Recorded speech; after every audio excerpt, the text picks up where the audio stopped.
मराठा आरक्षण आंदोलनाचे नेते मनोज जरांगे पाटील यांनी आपल्या पश्चिम महाराष्ट्र दौऱ्याची सुरुवात तुळजापूर येथील तुळजाभवानीच्या दर्शनाने केली।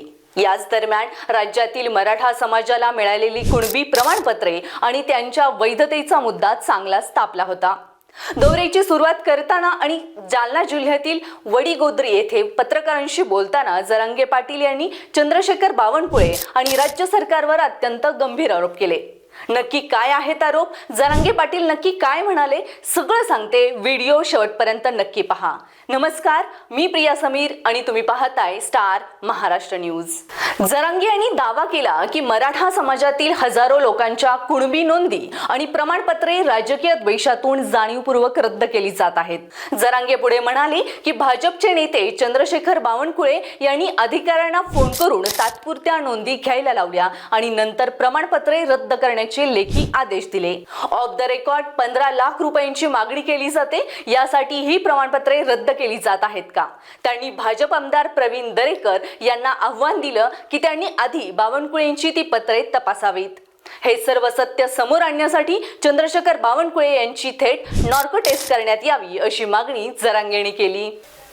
जरांगे पाटील यांनी उपमुख्यमंत्री देवेंद्र फडणवीस यांना इशारा दिला की तुम्ही एका बावनकुळेंच्या आडून मराठ्यांचे वाटोळे करत असाल तर मी तुमच्या भाजपचे 15 ते 20 आमदार पाडून दाखवेन। एका बावनकुळेला सांभाळायचं की मराठ्यांना हे तुम्ही ठरवा।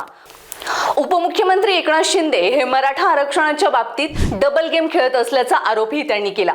जरांगे यांच्या या आरोपानंतर चंद्रशेखर बावनकुळे यांनी तातडीने भूमिका मांडून कायदेशीर वस्तुस्थिती स्पष्ट केली। बावनकुळे म्हणाले, माझी नार्को टेस्ट करायची असेल तर माझी त्याला पूर्ण मंजुरी आहे, मी त्याला अजिबात घाबरत नाही।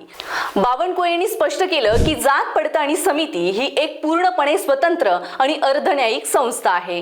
यात कोणताही मंत्री किंवा राजकीय नेता फोन करून हस्तक्षेप करू शकत नाही आणि तसा अधिकार कायद्याने कोणालाही नसतो।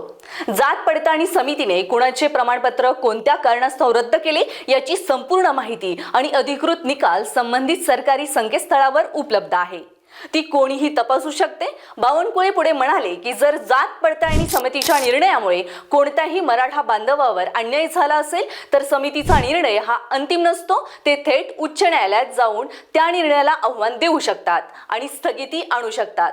या वादावरून महाराष्ट्रातील राजकीय आणि सामाजिक वातावरण पूर्णपणे तापलं आहे।